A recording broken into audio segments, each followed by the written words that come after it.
parents invited my sister to my wedding without my permission, even though I stopped talking to her 5 years ago because she slept with my boyfriend at the time, just to pretend we are all a happy family. Things took a turn when, during the toast, I thanked my sister for ruining my past relationship and letting me find true love. Karma finally served itself because her husband, who was unaware of her past, just found out everything and is considering divorce. This is going to be a long read, so I apologize in advance. I, 32, female, got married to the love of my life, Michael, 25, male, last week. The wedding ceremony was beautiful, though it involved some drama that could have been avoided, to be honest, and because of what happened, my sister might be going through a divorce. Hell has descended on me and the family is hounding me day and night asking me to make things right, but I genuinely do not feel that I'm in the wrong, which is why I have come to you for opinions and insights. I do not share a good relationship with my sister Clara, 34, female. We used to be quite close as kids, at least as close as you would expect two sisters to be. It wasn't perfect. We had our share of fights even as kids, but it was never a strained sibling relationship. I had her back and I knew she had mine, so it was all good between us. Our parents always put family before anything and tried to instill those values in us as well. It's a shame I was the only one who reflected these values. 6 years ago, when I was 26, I started dating a boy, Steven, now 32, male. I was madly in love with him and everyone around me knew that. And he was part of the same friend group I was hanging out with at the time, and I was besotted with him the minute I saw him. To me, he was the complete package. He was gorgeous, tall, eloquent, and just stunning and smart overall. I was so taken by him that I completely overlooked all his toxicity, and boy was he very toxic. The moment I started dating him was the moment drama completely engulfed and overtook my life. He was a great boy, but he was not the right boy for me. We were not compatible at all. I was very non-confrontational and he was the exact opposite. He loved drama, lived for it in fact. There was a new fight every other week for something very random and trivial in my eyes, but I was crazy about him, and that's why I kept ignoring all the red flags. 6 months into dating, I found out he was cheating on me with someone from his workplace.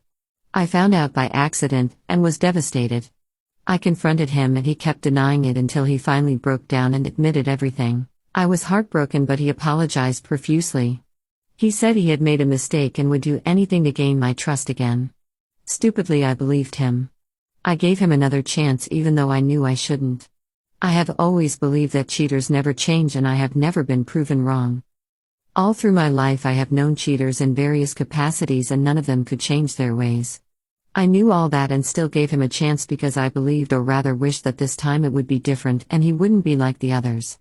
I was wrong, and for the first few weeks everything was fine. I started trusting him again and felt that maybe we could get past the incident and build a new life together. 3 or 4 months after I caught him cheating, I started getting this nagging feeling that something was wrong.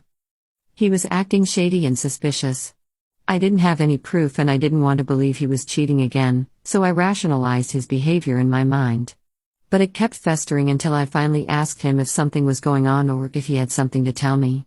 He became very defensive and said I was suspecting him for no reason, and that if I had decided never to trust him again I should have told him so he wouldn't be wasting his time trying to earn my trust back. He basically gaslighted me into believing I was being paranoid and that nothing was wrong. I believed him. I know, I'm a moron, but I still couldn't shake the feeling something was off. A few weeks passed and he was still acting weird.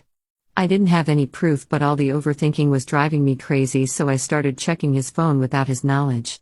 I should have known that was the point where the relationship had ended.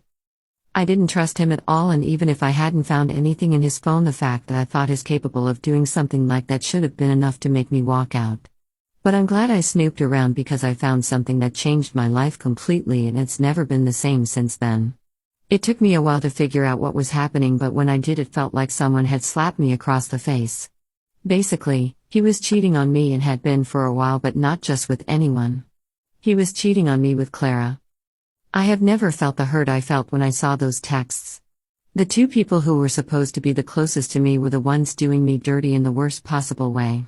I couldn't believe what I read. It just made me want to sink to my knees and bawl my eyes out, and that's when Steven entered the room and saw me with the phone.